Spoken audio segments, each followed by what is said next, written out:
Judd, if you are somebody from West Africa, from parts of Central Africa, of course, you likely do know about the Anglophone crisis in Cameroon. But this war does seem to get very little attention in the international media. It does seem to be relatively less well known than, say, what's happening in Tigray. Why is that?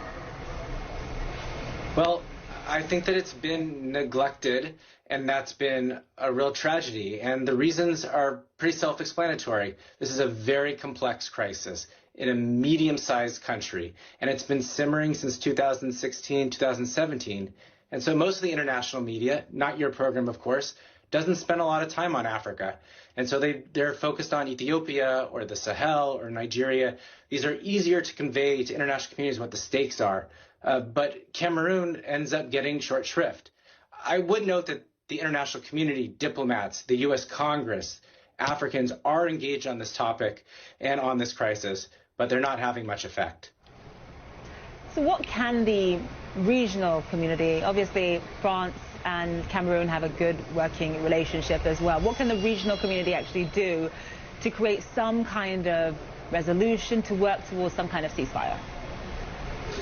Well, I mean, there's a couple of challenges, right? First of all, the government so far has only made very superficial concessions. It's really dragged its feet.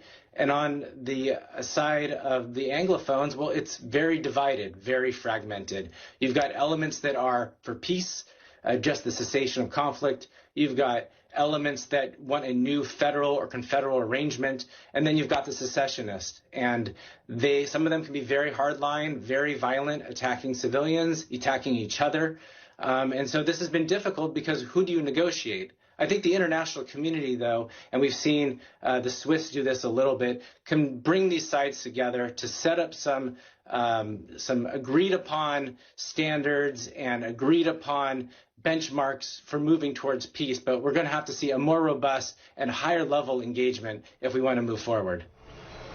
And from France's perspective, they're unlikely to put that much pressure on Cameroon at this point in time. Cameroon has been very useful to France in terms of fighting terrorism. It's been very useful in terms of welcoming refugees from the Central African Republic. So Paris, Emmanuel Macron, they're unlikely to rock the boat too much at this time.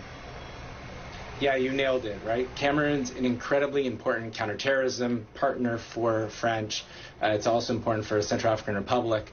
And President Paul Biya of Cameroon has this long relationship with Paris, going back decades. So they're unlikely to upset the apple cart. And finally, and we see this with Paris's relationship across the region, they don't want to do things in a public manner. They don't want to potentially embarrass their former colonies. So everything is quiet. Everything is sort of behind the scenes.